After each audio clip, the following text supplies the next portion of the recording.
to the Goody Room, your one-stop shop for everything movies, TV, and more. We know you want the goodies.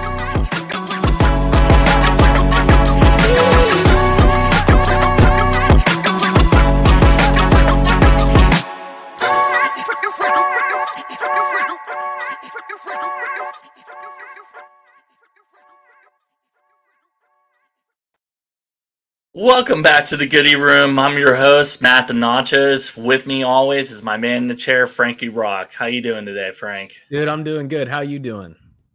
I'm doing just peachy. Oh. But it's always a good day when we get to record here and get to talk about the things we love the most. So can't complain.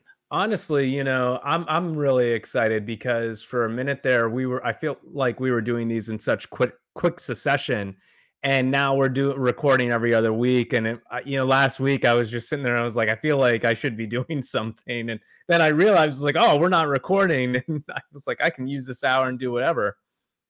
Yeah, I hear you. But, those listening, remember to like, follow, subscribe. Those watching on YouTube, we appreciate it. We do stream on YouTube as well. So, go check us out there. We're on Spotify, Apple Podcasts, iHeartRadio as well, too. And I believe Amazon podcasts as well. So, remember to check us out. Give us a follow. Give us a review. That helps us out as well, too. Absolutely. And don't be afraid to give us ideas of, hey, you guys should talk about this. You guys should talk about that. We literally can talk about anything, related to our, our topics. So just give us a shout, and who knows, maybe you'll hear your topic be discussed. Right, exactly. And yeah, that's another good point. Ask some questions, give us some ideas.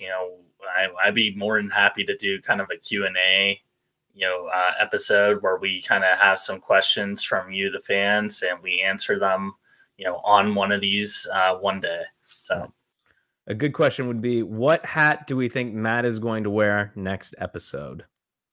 That is going to be a tough one because I have a lot of hats. So what are you wearing today, Matt? I got on, it's a company called Union out in LA, but this is one of their hats that they did where it mimics the Los Angeles Angels logo. So they have the halo up above with the U for Union. That's pretty cool. That's pretty cool. Yeah, like my unique hats. But we got a full episode for you today. We're going to do a lot of streamer botch today. Give the people what you want. You want the suggestions, really. That's what we're known for. That's why you come here. That's why you're listening. And then, we'll give you a little update on the Batman watch. Because guess what? Spoiler alert, he ain't here yet. It's not looking good. News to follow after. It is not looking good at all. Give us the Oppenheimer. Oh, man, the Oppenheimer. Oh, I can't find it. Oh, I'm panicking.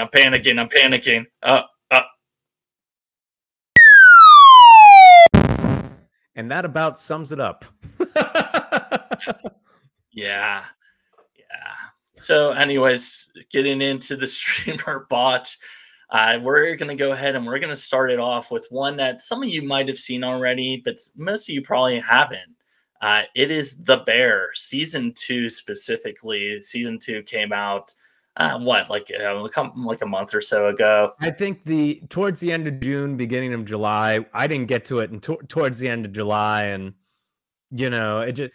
One of the things that I like they did with both season 1 and 2, they dropped the full season on the first day. So we thank you for that and not making us wait, a week between episodes. That is true. Yeah. And that's probably why I got it all messed up too. Cause I only recently watched it, but I know it had been out for a little while, but sure. Yeah, that's Hulu. So it's streaming on Hulu, and Hulu is notorious, which a lot of streaming services do nowadays, where they make you wait a week for the new episode. But The Bear is one of those seasons where I think they just dropped it all, which was nice. But the season 2 I liked a lot more than season 1. Frank, I remember when you had recommended this to me as well, and I had been meaning to watch it, to be honest. I just, was trying to find the time. Sure. But you had said that they really individualized episodes towards each character. And I really noticed that this season, and that helped, I think, with a lot of the character development. Not that you didn't get it in season one, but doing individual focus allowed them to really build like the depth behind those characters. Right. And I'm going to jump on with that as in, I agree. I think not just focusing on the characters as a group together and giving each character their individualized episodes where the other characters would randomly appear. I thought that that was one of the best moves they could have done. It was kind of like the direction that we didn't know we wanted for the show, if that makes sense. And I am nothing against season one. I really like season one, but I think if any listener out there is like, well, blah blah blah, season one and season two, they're just like really good but season two just was better, and that's really goes to show the talent that's behind the show, that they were able to top season one. And I don't, for those of you that don't know, The Bear, just to kind of sum it up, is about a guy who was like an all-star chef, was working in these really fancy high-end places, I believe across the world. His brother, who ran an Italian beef hoagie shop in Chicago, passes away. So he returns home to take over that restaurant. And, he essentially inherits all the problems that come along with it. And that includes all the workers who are all insane in their own little ways. Yeah, and that's a good kind of recap. Yeah, he worked in Michelin star restaurants, which is top tier, right? It's Right. a lot of work to get to that level of service and quality, and he was doing it. And his brother passes away, and him and his sister, I believe, inherit this restaurant. It's left to Oh them, yeah, the sister. and they slowly but surely like uncover a lot of the things that were going on. Like, he had a lot of financial debts. He actually borrowed like $300,000 from their uncle, and he never did anything with it. I think they found it like stashed away somewhere. Right. Oh man. Just so many like interesting little storylines, but the reason that I started watching the show is the main character, the actor's name, I believe, is Jeremy Allen White. Don't hate me, internet, if I got that wrong. But he was on Shameless, if you remember Shameless, and he was my favorite character on Shameless. And when I saw like the poster and it was like him, I was like, oh, he has to be the main character. I checked it out just for the actor alone, and I didn't realize that it was going to be this really deep show about a kitchen. And I'm like, Matt, I think I can speak for you on this. I'm a foodie. I think Matt's a foodie. I love watching the segments in the show when they're putting the food together, and I'm just like, oh, that makes a lot of sense that you would do that. Why don't I do that? Yeah, absolutely. And I enjoy food, and part of the plating, right? It's a piece of art, is how Right. they approach it.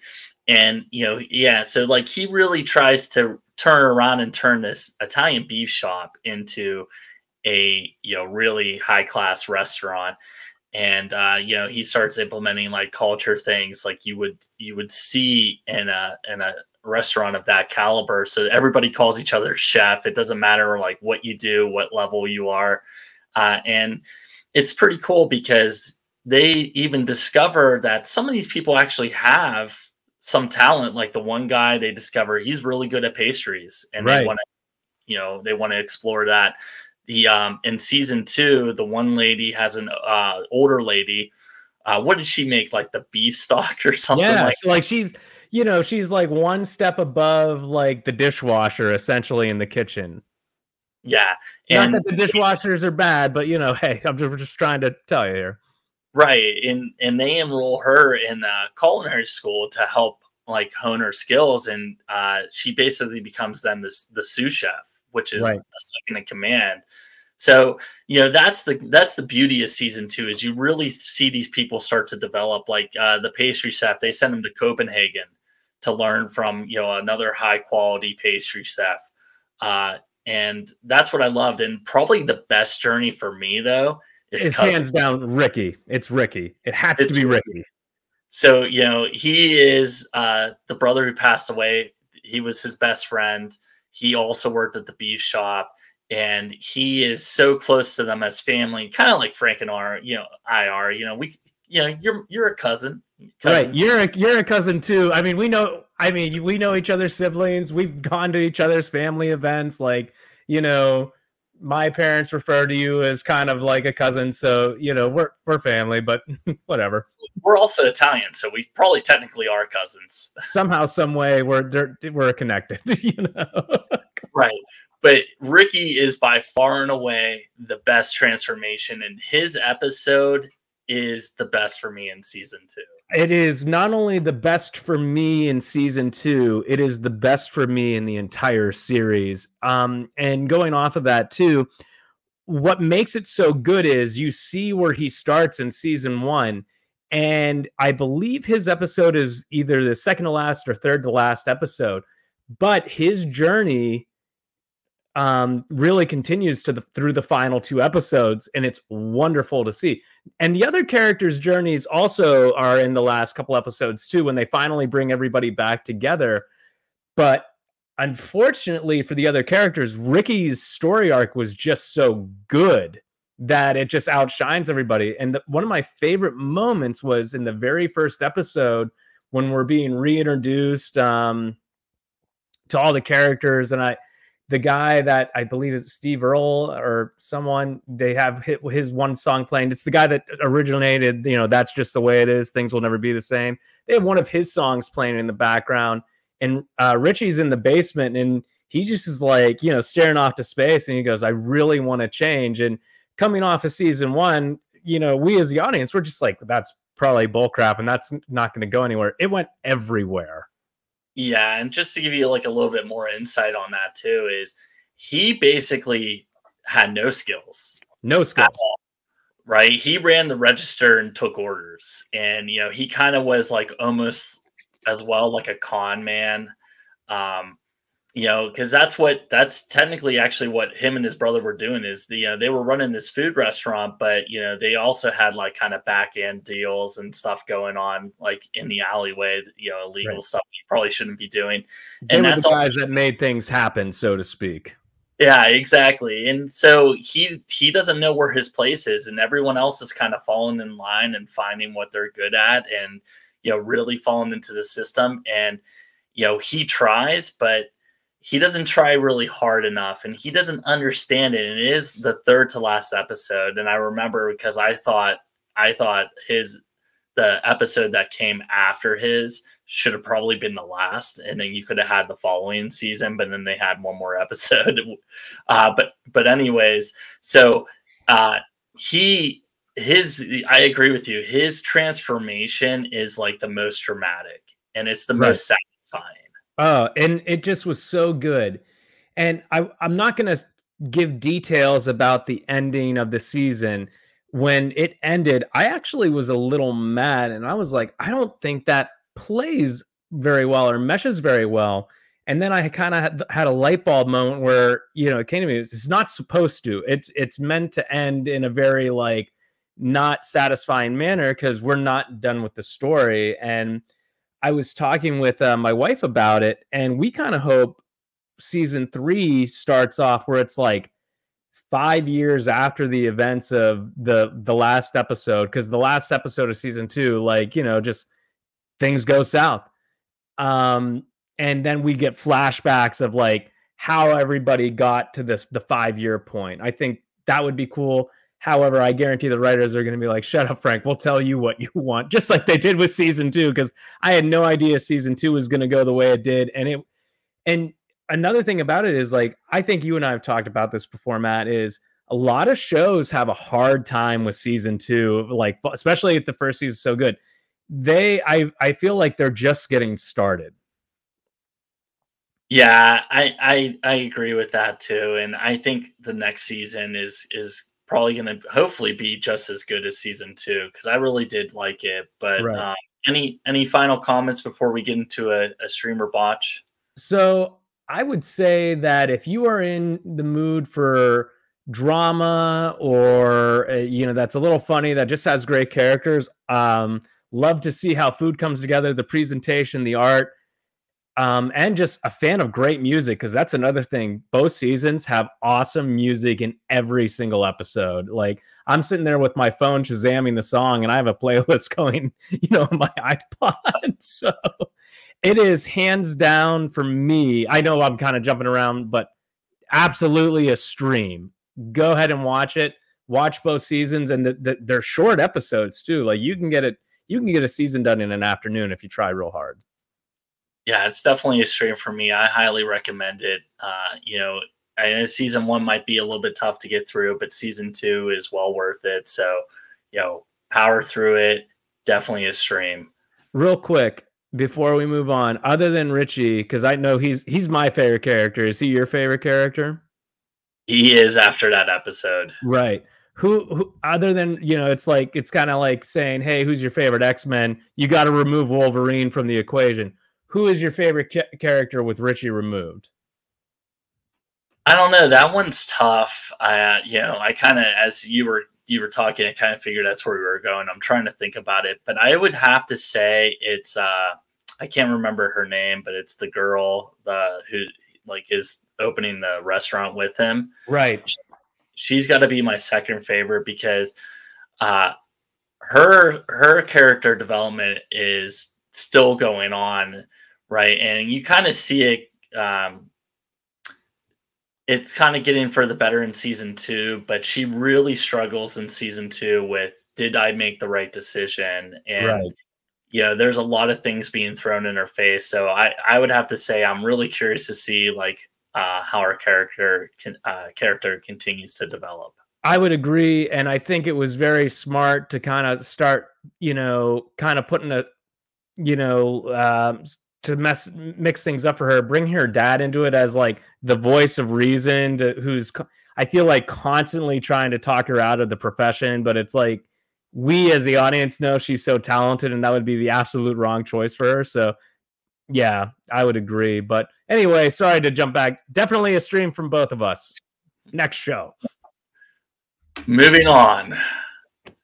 So next streamer Botch option we got for you is the Untold documentary series, which is available on Netflix. They actually have a couple of episodes out there that's been going on, I think, for a couple of seasons now.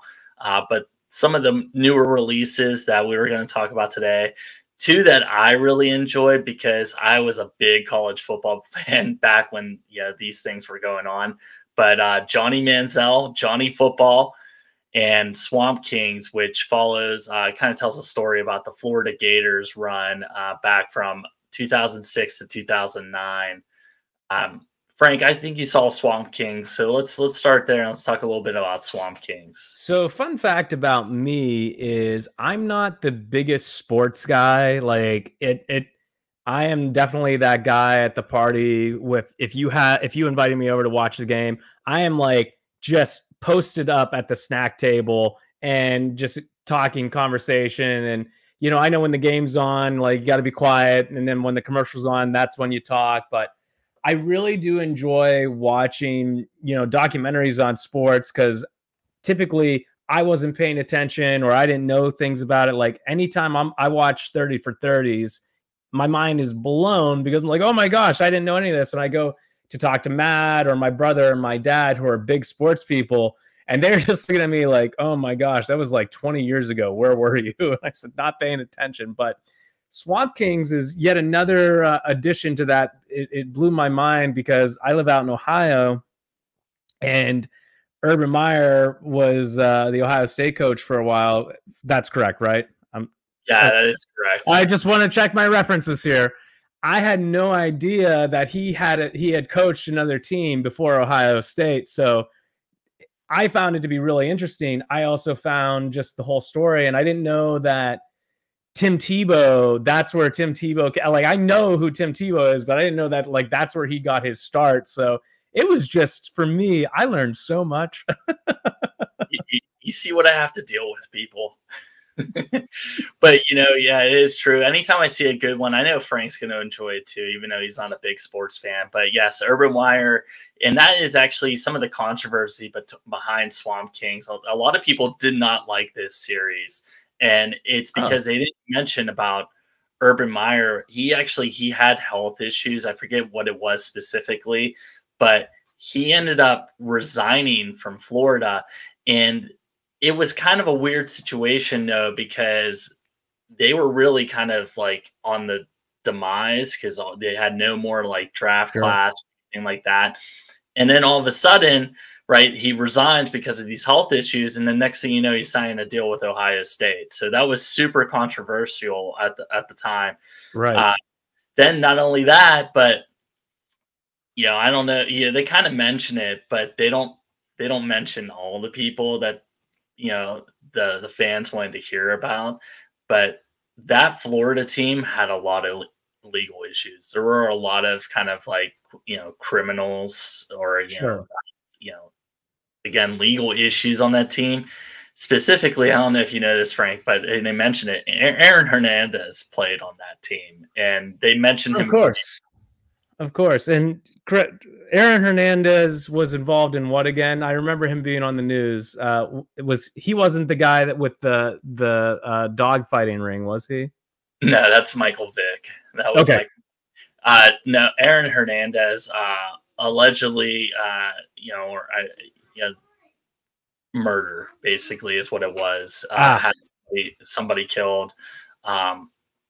And he did serve time in prison, and then that ended sadly.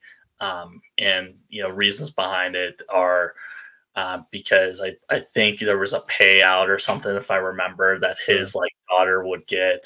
But anyways, so a lot of people were disappointed that they didn't talk more about that. But like my thing is guys, that's not really what it's about, right? You don't want to detract from what the story really is, and the story really is how dominant they were during that time of college football. And I'm not trying to be insensitive to his alleged victims or what have you, but I feel like that if you're going to talk about that, that should be its completely own thing, right? And I agree with you, because if anybody has watched it, then it's not focused on a singular person. It's focused on the team and the staff as well, and just how it all came together. And for me, who doesn't watch a lot of sports, doesn't know a whole lot of sports, you just saw how I got Hernandez and Michael Vick mixed up, see what Matt has to deal with. I thought it was so I was entertained to hear this story, and I thought it was just, it was a good, I guess I had a friend that once referred to sports as a drama, an ongoing drama, and I just thought it really just had a good true story to it. Yeah, and for those of you that do want more of the Aaron Hernandez story, there is a separate documentary on Aaron Hernandez that you can watch. That it's actually tells you all about what kind of occurred and things like that, and it's pretty good. I would recommend that if you're looking for that type of story. But again, Swamp Kings is about the Florida Gators football team during those seasons. And kind of like if you ever watch one of the big 30 for 30s for me is the U, right? The U is what so kind of does. And that's kind of how I would say Swamp Kings is, because Florida started out not being this powerhouse football team. They had won once and then kind of hit this down period where they weren't doing a lot. Urban Meyer was the coach at, I believe it was Utah, where Alex Smith used to play. Alex Smith was, a longtime NFL QB, really known for his game management skills. And actually, a lot of people know him more recently from his injury a couple years ago, where he completely had to walk away from football and then made a major comeback to come back and play. And he said he did it to show his kids that you can do anything. But he is just, had a lot of success at Utah, had this really high scoring offense there, and Florida brought him in. There were a lot of high expectations when he got to Florida, expectations that he wasn't sure he could meet. And the players talk about how he really tried to change the culture. And what he did is he basically ran them into the ground conditioning wise. And he said, if you don't want to be here, there's the door. I think they say even one episode, they were sitting in the airplane on the tarmac, waiting to kind of go home. And he had a speech after his big loss, and he actually sent people like off the plane and stuff like that. But that was one of my favorite parts of that of the whole series, because and in a lot of ways, I agree. If you're not going to be there, you're not going to make the commitment, then you know where the door is. Hand it on in your uniform on the way out. right, and the one player in particular, like that became the captain, he really resonated with that message, and they created this culture where you got to work hard. And any of these big recruits that were coming in, some of them were getting upset because they just wanted to play football, and they looked at this as more of like they were joining the military. But you know, you're playing Division I football, right? Like I would want to win if I was them. So, anyways, they Right. show this. They go on to win, a national championship with Tim Tebow, and it's really, I think it's a great story, especially if you're a college football fan. And it's a great story, even if you're a non-college football fan like myself. Now, Matt had watched Johnny Football, which is the other one. I haven't gotten around to it yet. So, Matt, tell me why why not I should watch Johnny Football. So Johnny Football, you should definitely watch, because Johnny Manziel was a crazy guy. He was, let's a way that you'll understand. So you've seen Jersey Shore, right? Like I Paulie, have. those guys, right? Yes. God. He is the Paulie D of college football. Say no more. I will watch it. Right. So Johnny Manziel, for those of you who don't know, big quarterback, went to Texas A&M, came up in the Texas football program, wanted to supposedly go play football at the University of Texas, which I was a fan of too back in the day because of Vince Young and some of those guys. But anyways, he wanted to go play there. Didn't get scholarships. He got a scholarship offer from Texas A&M, which was not a big football school. They did have football. They played in the SEC, which is one of the toughest, if not the toughest, I would say the toughest conference in football. They have teams like LSU, Alabama, Tennessee. Just that conference is just impossible. So he comes into Texas A&M and completely dominates. He turns Texas A&M into a superstar football team just on his own. He, like nothing else. He then, I believe, he ends up winning the Heisman Trophy as a freshman, which is unheard of, and just overnight success.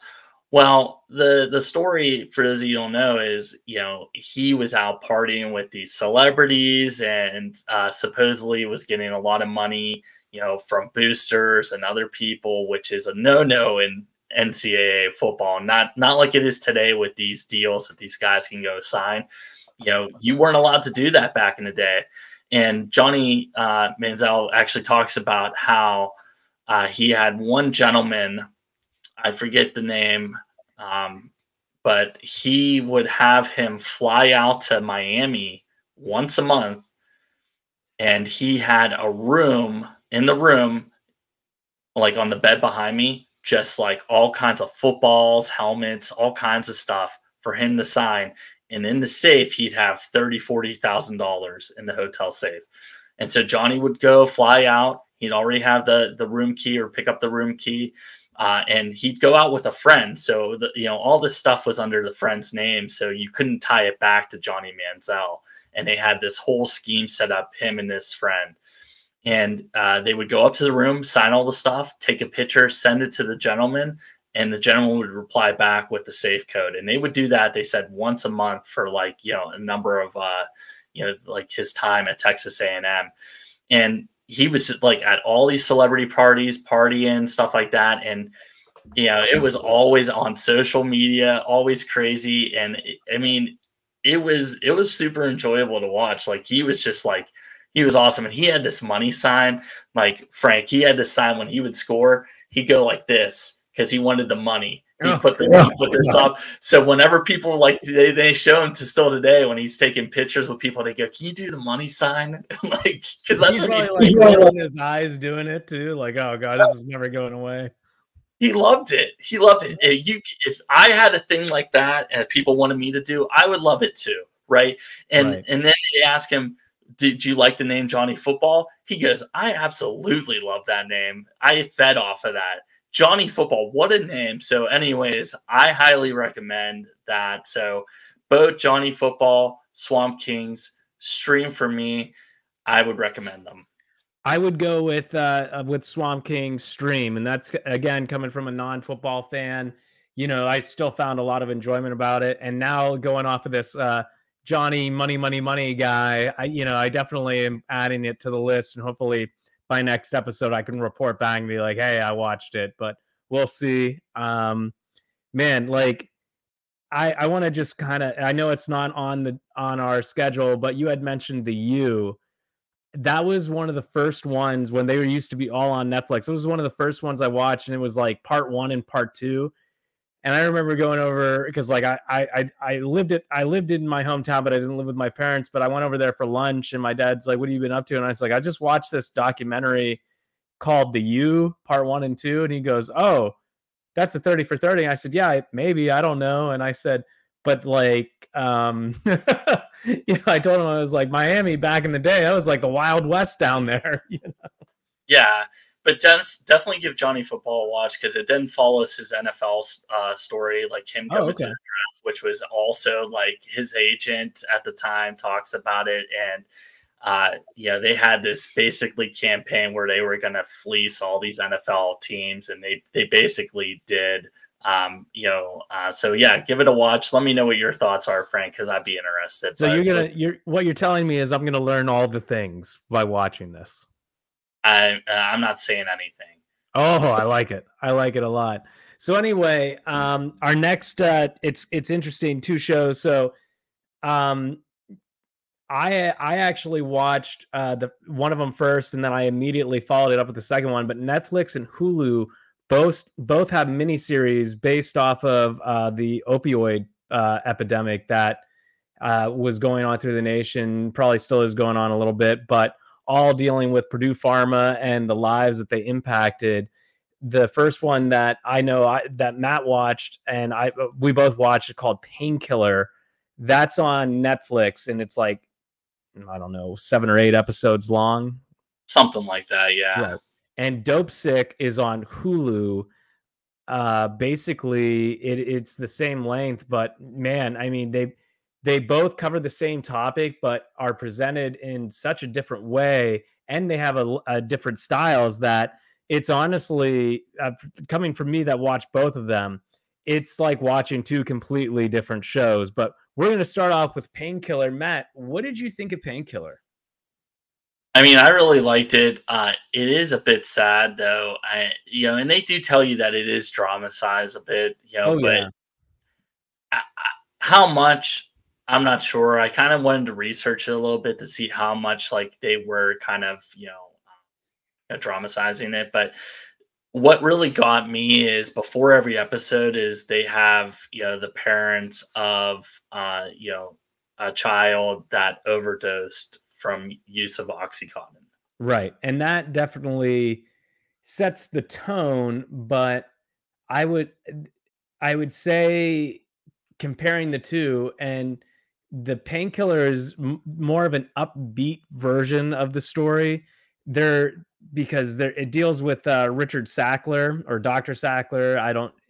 And Matthew Broderick plays him, and they play him up as like almost like a Wolf of Wall Street type of guy with his business. And they also, the way that they did the timeline in Painkiller really reminded me of The Social Network, and how it would jump back and forth, and it would go from a kind of goofy scene to a very, very dramatic scene, which I thought did work for the show because you never knew when they were going to drop the ball and just kind of give you a gut punch. So is Dopesick then a little bit more documentary style? No, Dopesick is, I got to say, if you thought Painkiller was sad, Dopesick is like, hold my drink. I am going to show, like, it was, there's not a scene in that show that'll make you chuckle at all. And it's not supposed to. The subject matter is very serious. I would say it is like goes all in on being dramatic and very, very, very serious. And nothing against Painkiller. I thought Painkiller was wonderful, but Dopesick just I thought was just the better show. And I'm biased because the main character is played by the man himself, Michael Keaton. And Michael Keaton, it's no secret, like this man can literally play any role and make it his own. This was no exception to that. He was absolutely wonderful. In Dopesick, Matt, he plays this doctor in Appalachia, in West Virginia, somewhere in that area. And he basically, you know, he had moved there with his wife like way back in the day. And by the time OxyContin was being pushed by Purdue Pharma, he met the sales rep that was sent to him was like this young guy who Michael Keaton saw a lot of promise in. So Michael Keaton's character decides, okay, I'm gonna start prescribing my patients this pain medicine. And in doing so, he basically gets a lot of people addicted, including himself. So we get to see his trials and tribulations through addiction and recovery. But also towards the end of the series, we see the fallout of, holy crap, I prescribed this medicine just to help people. And now it ruined their lives and some of them are dead. So that's just one of the stories. There's like 8 separate stories that go on. And I just thought Dopesick was really something special. And, you know, my wife and I actually finished the last episode before I came down here to start recording with you. And I had to like give myself a little pep talk, like, hey, get the rain cloud off your head. You're about to be on camera. But like, it's still in the back of my head. Like, I am definitely going to have to go lay down and maybe have a good cry later or something. Cause it was very emotionally draining. And I can only imagine the people that actually went through it. Like I didn't know that it was this bad. And I have been researching it, you know? Yeah, and I am meaning to watch Dipsick because I had watched Painkiller, you know, and I really just I want to know more about it. Like I know about the opioid crisis and you know like that, but this really you know helps kind of shed some light on why it's such a problem, Right. you know, and um, you know, Painkiller, like I said, I liked it, so I was planning to watch Dosick. I haven't found the time. Maybe I'll go, you know, throw on a couple episodes after this, but you know, definitely want to kind of see the differences between the two because I know that happens a lot. Sometimes there's different documentaries or you know items that are talked about that are on different streaming platforms, and I like to see the point of view between the two of them and how they're you know shot.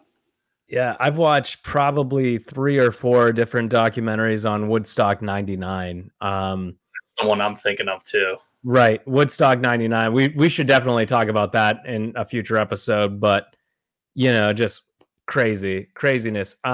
Dopesick though, or not Dopesick, sorry, Painkiller. I am not a fan of I don't know the actor's name. I just know him as Friday Night Lights. The guy that owned the auto shop in Painkiller. Oh, yeah. I think he was in an X-Men movie, maybe. I'm not sure. I don't know. I didn't recognize his face from anything that I had seen, at least recently. But you weren't a fan? No, quite the opposite. Like when I saw him roll, I didn't know that he was going to be in it. In fact, I'm glad I didn't because if I would have known he was in it, I probably would have skipped it because I'm just like, oh, this guy just because there was a minute there in Hollywood, like he was John Carter of Mars and he was in Battleship. Like Hollywood kept trying to make this guy happen, and he just not great, never really impressed me. Here, though, in Painkiller, I thought he played a great role, and I was really surprised to see. I was like, oh, given the right material, this guy actually can do the thing that he's supposed to do, which is make you believe in the story and his character. And I thought he did a wonderful job. Taylor Kitsch, or I'm not sure. I will continue to call him Friday Night Lights forever.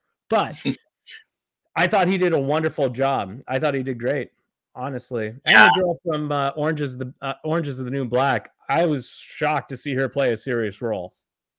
I actually was too. So she plays the district, not the district attorney. She works for the United States, like a government agency, and she plays a character who is starting to see a lot of OxyContin be prescribed, and she's saying, like, you know, this doesn't make any sense, and she's looking into kind of what's in it and how did this get approved and why is it being prescribed so much. And not only that, but the prescriptions like are getting higher doses. Like the doses keep going up. And one of the things of Painkiller, spoiler alert, but apparently the salespeople, at least in Painkiller, and I mean, like, again, I haven't done any research, so I don't know if this is true or not. This is something I wanted to look up, but yeah, they talk about how much, like, the salespeople are talking, how much bonuses are getting. It's like tens of thousands of dollars, like more money than people make in a year. Some of these bonuses paid out. They talk about that in Dopesick too, because you know, they have the sales rep as characters. It's not as like exaggerated in Dopesick, but the one guy is going to be fired because he apparently leaked information. And they're putting an NDA in front of his face.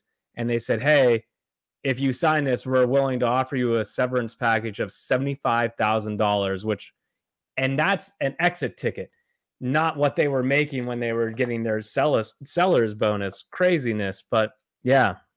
Yeah. So basically the newbie who's the seller, she's like, well, you know, all my doctors are prescribing OxyContin. Why am I not getting the same bonus as everyone? Well, she gets told from kind of her mentor that it's not based on how many prescriptions get filled. It's based on the dosage.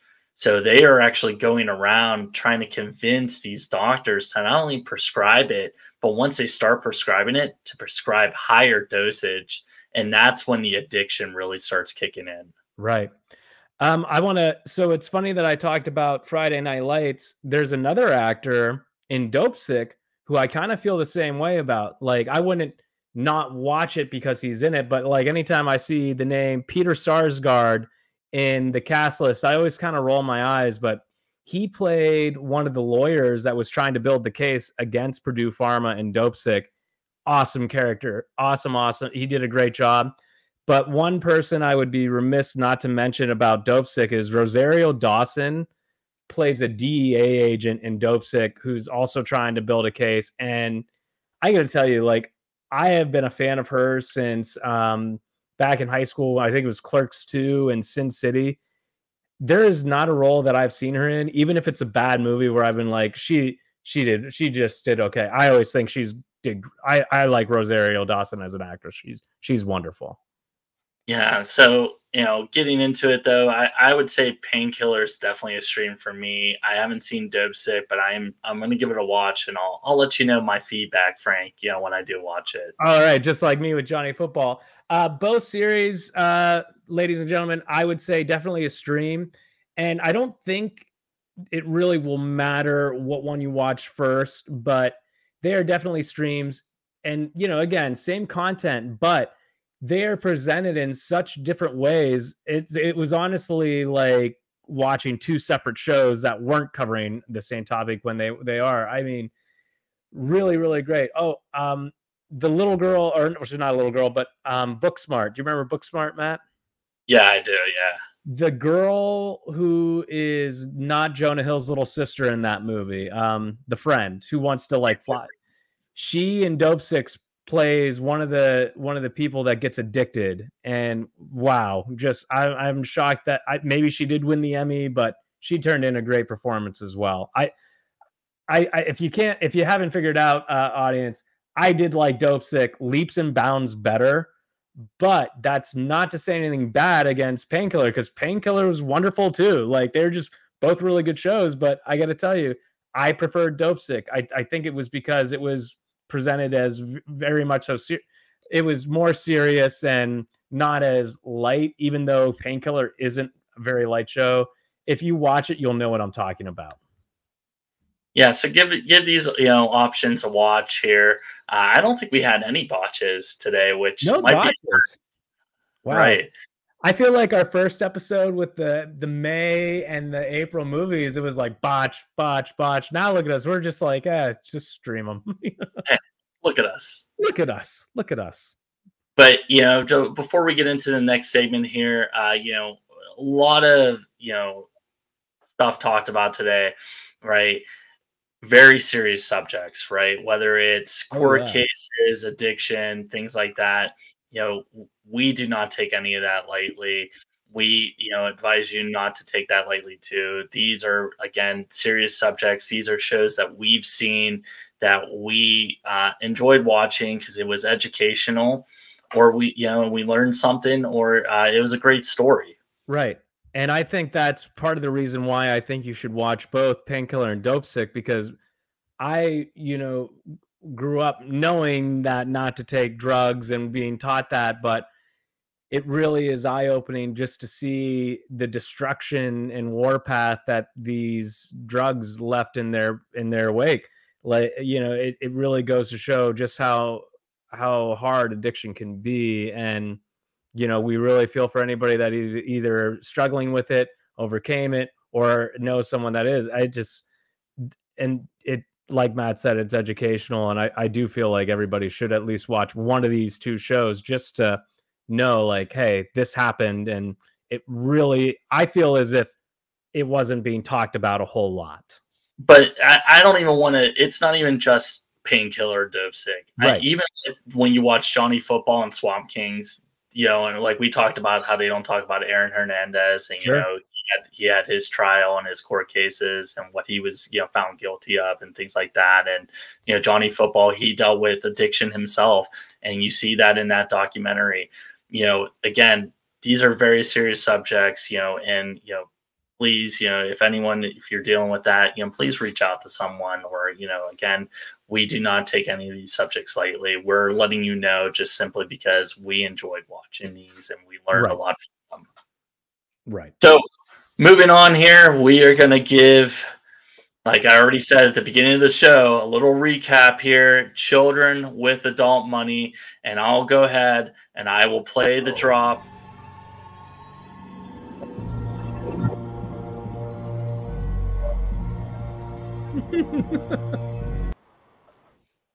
That's right. It is the Batman. And just so Frank and I can squirm, I am going to bring him up on the screen.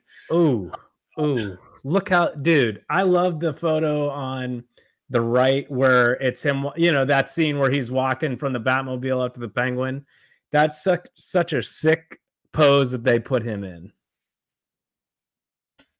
Yeah, it is sick. I mean, man, where is this figure at? What day are we on, Matt? We are on, and I'll bring it up on the screen for you people here that are watching on YouTube. We are on Batman Watch Day 28. We are recording this episode on September 20th, but by the time this is published, it'll be Day 28, which that will be next Wednesday, meaning September will almost be done. The window at which this was supposed to be delivered to us was April through September. That window is closing. And I bring that up because I watched the company that Matt and I bought this guy from is called Sideshow Collectibles, which, great store, but they had like a presentation today on YouTube, kind of like how Apple did to announce like new products and everything. And they did a whole segment called Now Shipping or Shipping Soon. The Batman was not mentioned. So my hope even went further down. I was like, no. Yeah. I've lost faith. Yeah. I don't want to, because I really want this figure, but I've considered canceling my order. Don't do it. You got to hold strong. You do not leave me in the trenches taking grenades. I don't know if I can, man. I mean, they said September. We're almost at the end of September. We haven't gotten an update. I don't know when he's coming. Dude, you know what's going to happen. The moment you cancel is the moment I get my shipment notification. I know, and that's the only reason. It's like I've been waiting this long. I might as well just continue to wait because it's going to be so sick, especially next to the Christian Bale Batman Hot Toy. Right. I was telling our mutual friend today, because he goes, well, when was he supposed to arrive? And I said April through September, and he just writes back this message. And I if he was in front of me, I would have like flicked him or something like that. He goes, hey, I don't know if you checked your calendar lately, but it's September. I said, yeah, thanks. But dude, I followed that with, imagine the feeling of euphoria we're going to feel when we get that notification like, hey, your order is shipped. I know, and that's what I'm holding out hope for, but it is tough. It's tough. But again, as we talked about last episode when we briefly scratched the surface on the sickness that is collecting, this is part of it, ladies and gentlemen, where we ordered this March of 2022, and we're still waiting on this guy. It's like, oh my gosh. Yeah, I mean, but I don't know. I don't have any more words for the people on this one. Yeah, we're gonna continue to give you the Batman watch because I want the people on this journey with us. Right. And when we finally do get them, we're gonna do like an episode where we're gonna put them up in camera with us and not say a word. You're just gonna have to be looking at our action figure the entire time as we talk about something unrelated. That might be something we do. Instead of us, it will just be the Batman face. We'll put up on the camera, and we'll just be off the side with our microphones talking. I feel like the majority of the people don't watch the YouTube video. I feel like they just listen through whatever podcast platform, so that they're going to be missing out on just such a great joke. But then it would just be like, you and I won't always know, like, oh, no one watched it, but we know. But that's what it's about, man. It's about us. I get it. Right. You people, you're Frank's 100% right. Most of you are listening on some kind of streaming platform, whether it's Spotify, Apple Podcasts, but just one of these days, just get on YouTube, see our reactions on YouTube, because I think that would be hilarious. And we might have to do that because I'm actually pretty dead set on that, even if it's just the opening of the show. Right. Well, you know what, maybe you do one because we'll both have the same Batman. You do the Dark Knight, I'll do the Robert Pattinson, or vice versa, whatever. But another thing about logging on. Or not logging on, but watching on YouTube is, guys, Matt wears a different hat every episode. If anything, check out the hats, guys. You got to. In fact, Matt, I think for now on, every episode we're gonna get through like the opening, like, hey, how do you do? We'll do a little segment called Matt's hat, and be like, and I'll always be like, Matt, what are you wearing today? Now you're putting the pressure on me to pick a different hat every episode, which actually I was wearing the same hat I was wearing last recording, and I went and changed specifically for this. So someone might be wearing the same hat as me. I better go change. Well, I didn't want to wear the same hat 2 episodes in a row. Right. Well, I did that with hoodies. Like, I almost put on a similar hoodie. I was like, I can't remember if I wore this one or not. It's not like there's a video I could go look at, right? Give us another view. But anyway, that's why I put on this. Right. But hey, that's going to do it for us here today. Remember to like, follow, and subscribe. Thanks for listening. Catch us next time. Same streaming time, same streaming platform. Later, everybody.